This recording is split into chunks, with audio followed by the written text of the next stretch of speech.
dahil sa pag-aresto ng mga Chinese sa isang pabrika ng bakal sa Misamis Oriental. Kung kaya nagbanta ang China laban sa mga Pilipino sa kanilang bansa. Tinawag niyang blackmail at extortion ni Defense Secretary Gibo Teodoro. Tila tinutuon naman yan dahil 100 Pilipino ang inaresto. Nakatutok si JP Soriano.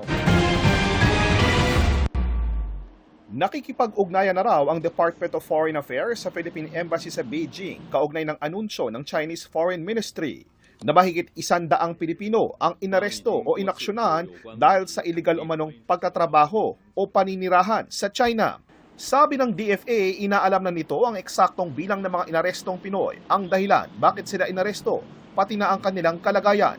Nais nilang matiyak na mabibigyan sila ng due process at matulungan kung kailangan.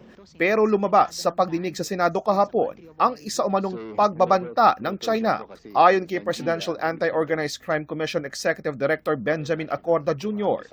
Pagkatapos ng raid, pumunta sa kanyang tanggapan ng mga kinatawan ng Chinese Embassy sa Pilipinas at nagbabala na posible umano nilang arestuhin ang mga Pilipino sa China kung hindi raw palalayain ng Pilipinas ang mga naarestong Chinese national. During the visit to my office, Madam Chair, yan ang isang masakit. Because after our conversation, sinabihan po tayo na there is a threat na uhulihin din ang mga Pilipino sa bansa nila pag hindi natin pinakawalan ang mga world Chinese workers. Ang tinutukoy nila ang 69 na naarestong mga Chino nang i-raid ng mga otoridad noong Mayo ang isang steel manufacturing facility sa Misamis Oriental. Wala kasi silang work permit para magtrabaho sa Pilipinas. Not something to be appreciated at all.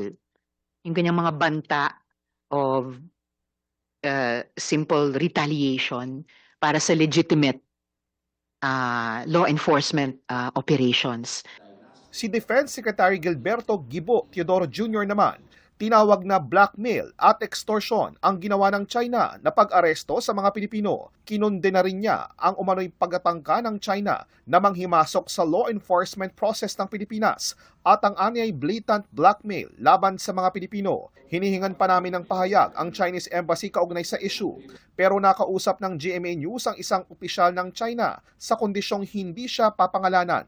Sabi niya ang ginawang aksyon laban sa mahigit 100 na Pilipino sa China ay maituturing na warning pa lang. Posible raw kasing lalo pang maghigpit ang China laban sa mga Pilipinong iligal na nagtatrabaho o overstaying na sa Hong Kong at Macau. Lalo na raw kung magpapatuloy ang tensyon sa pagitan ng Pilipinas at China. Sa datos ng gobyerno ng Pilipinas, aabot sa mahigit 230,000 na Pilipino ang nagtatrabaho sa Hong Kong at Macau, pero hindi pa tiyak kung gaano karaming Pilipino ang may tuturing na undocumented o overstaying sa Hong Kong at Macau na ituturing na Special Administrative Region ng China.